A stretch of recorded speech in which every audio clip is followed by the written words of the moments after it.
नमस्कार दोस्तों, मैं हूँ विभूषण कुमार और फिर से स्वागत है मेरे इस नए वीडियो में। मेरे एक मित्र हैं, उन्होंने मुझसे एक सवाल किया कि सॉरी कहना कहाँ तक सही है और कहाँ तक गलत।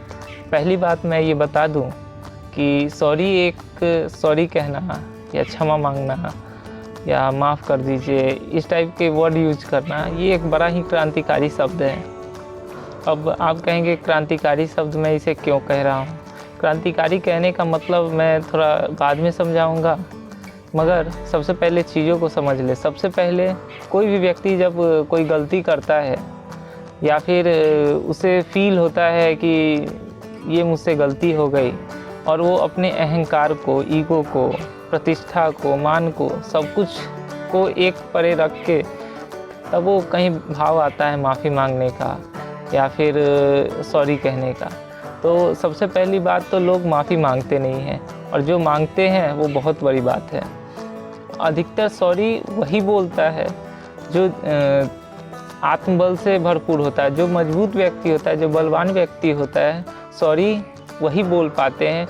वरना बहुत सारे सॉरी नहीं बोलेंगे क्योंकि उनका अहंकार बीच में आता है, तो वो सॉरी नहीं बोल सकते हैं, ना उनकी क्षमता ही नहीं होती है। क्योंकि सॉरी बोलना एक अपने अंदर, आपके अंदर का आत्मबल शो करता है कि हाँ, स्वीकार करना, कुल मिला के स्वीकार करना। और सबसे पहली बात तो आजकल हम लोग गलती स्वीकार ही नहीं करते हैं, और जिसने स्वीकार किया समझिए कि वो बहुत सच्चा भी है और आत्मबली भी है और मजबूत भी है अंदर से, ये शो करता है। और हमारे शास्त्रों में तो ये भी कहा गया है कि जो माफ़ करता है तो वो सॉरी कहने वाले से भी बड़ा होता है। क्योंकि किसी को माफ़ कर देना किसी के गलती पे, ये सबसे बड़ा, क्षमा देना बहुत बड़ी बात है। इसीलिए उनको देवता तुल्य माना गया है। और क्षमा करना भी कोई छोटी बात नहीं है। जितना क्षमा मांगना है उससे बड़ा क्षमा देना है, यानी सॉरी को एक्सेप्ट करना, ये बहुत बड़ी बात है। तो दोनों में अहंकार गिरता है, दोनों में आत्मबल की बहुत ज़्यादा ज़रूरत होती है। क्षमा मांगना कठिन तो है ही, बट क्षमा कर देना, किसी को माफ़ कर देना, ये उससे भी बड़ा कठिन है। आज यदि देखें, दो पति पत्नी हैं, उनके बीच तलाक क्यों हो रहे हैं? क्योंकि वो अपनी गलती को स्वीकार नहीं कर पा रहे हैं। यदि पत्नी की बात करें तो वो कहती है मैं क्यों सॉरी कहूँ, पति की बात करें तो वो कहते हैं मैं क्यों सॉरी कहूँ। दोनों आपस में अपने ईगो को, अहंकार को बनाए रखते हैं। यदि जितने भी इस दुनिया में रिश्ते हैं, सारे सॉरी, कहीं ना कहीं सॉरी उसमें बहुत ही बड़ा अहम रोल प्ले कर रहा है। यदि वो शब्द ना हो तो आप समझिए कि हर रिश्ते टूट जाएंगे। भाई बहन का हो, गर्लफ्रेंड बॉयफ्रेंड का हो, पति पत्नी का हो, भाई भाई का हो, पिता बेटे का हो, हर किसी के जीवन में, क्योंकि हम मनुष्य हैं, गलती करेंगे ही। यही वो सॉरी शब्द है जो हमें सबको एक साथ जोड़ के रखता है। वरना तो सब, आज विश्व की बात करें, जितना भी मुकदमा हो रखा है, यदि दोनों पक्ष सॉरी कहना सीख जाए तो सारे, कल ही आप सारे देखेंगे मुकदमे ख़त्म हो गए। जितने भी तलाक के केस है, एक दूसरे को सॉरी कहना सीख जाए तो कहीं ना कहीं सॉरी जो है बहुत ही, इसलिए मैंने इसे क्रांतिकारी शब्द कहा है।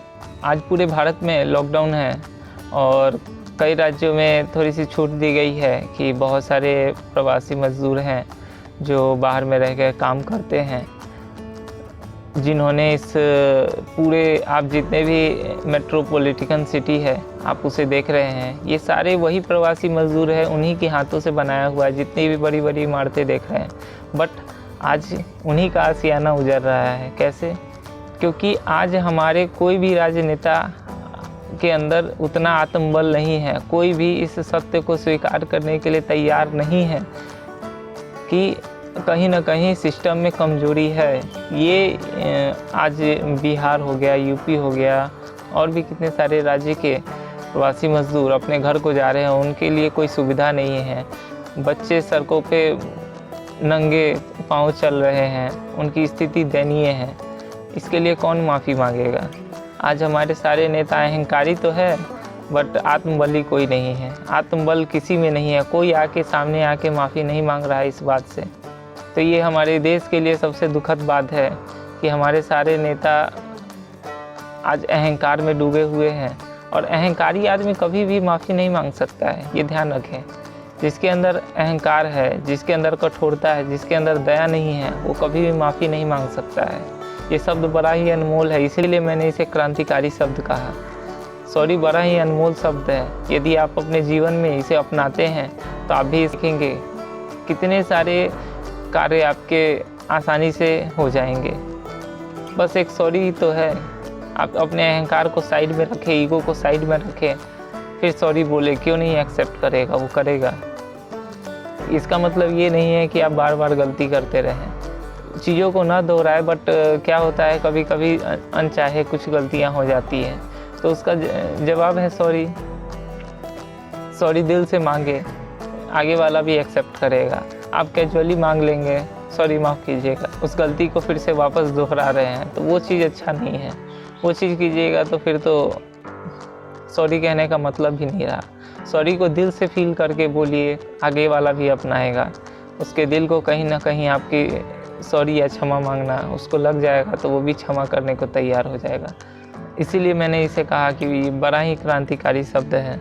अपने जीवन में आप लोग सॉरी या क्षमा मांगना अपनाएं और अपने जीवन को सुखद बनाएं। धन्यवाद दोस्तों, आज का वीडियो मैं यहीं समाप्त करता हूँ।